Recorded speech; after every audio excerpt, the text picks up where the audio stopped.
बिस्मिल्लाहिर्रहमानिर्रहीम। अस्सलाम वालेकुम। आप देख रहे हैं कुकिंग विद बुशरा खान में। आज हम बना रहे हैं पटाटो स्नैक्स, जो दिखने में भी अच्छे लगते हैं, खाने में भी इतना ही मज़े के बनेंगे। तो सबसे पहले मैंने आलू लिए हैं, आलू को मैं मैश कर रही हूँ और ये देखें आलू अच्छे से मैश हो गए हैं।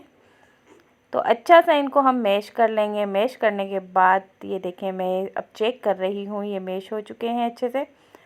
तो अब जो है हम इसमें बारीक कटी हुई प्याज डालेंगे और बारीक कटी हुई शिमला मिर्च मैं इसमें शामिल कर रही हूँ और बारीक ही कटा हुआ हरा धनिया मैंने इसमें शामिल किया है और हस्बे ज़ायका नमक और 1 चम्मच मैंने चिकन पाउडर इसमें शामिल किया है। किसी भी ब्रांड का आप इस्तेमाल कर सकते हैं। सूख मिर्च पाउडर और कॉर्नफ्लोर 1 चम्मच। अब इन सब को हम अच्छे से मिक्स कर लेंगे।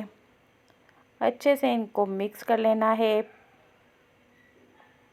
तो ये मैं मिक्स कर रही हूँ अच्छे से।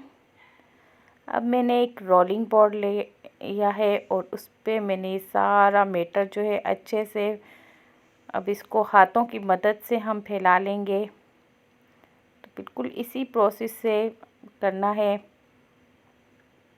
देखें हाथों की मदद से मैं इसको चारों तरफ से एक ही जैसा फैला लिया है और अब मैं इसकी कटिंग कर रही हूँ। आप चाहें तो कोई भी शेप दे सकते हैं। तो मुझे ये हार्ट शेप अच्छी लगी तो मैं हार्ट शेप में इसकी कटिंग कर रही हूँ।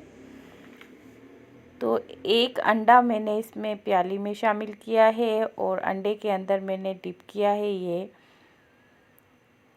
और अब इसे हम ब्रेड क्रम्स में डाल देंगे। तो ये मैंने ब्रेड क्रम्स में शामिल कर दिया इसको और अच्छे से इसको फिल अप करके और हम फ्राई कर लेंगे।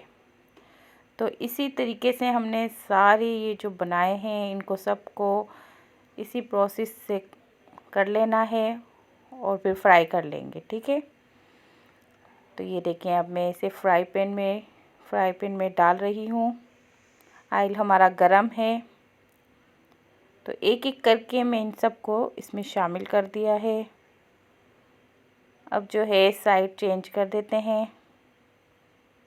कि माशाल्लाह से बहुत मज़े के बनते हैं, बच्चों को भी बहुत अच्छे लगेंगे और शाम की चाय के वक्त भी आप इसे बनाकर खा सकते हैं।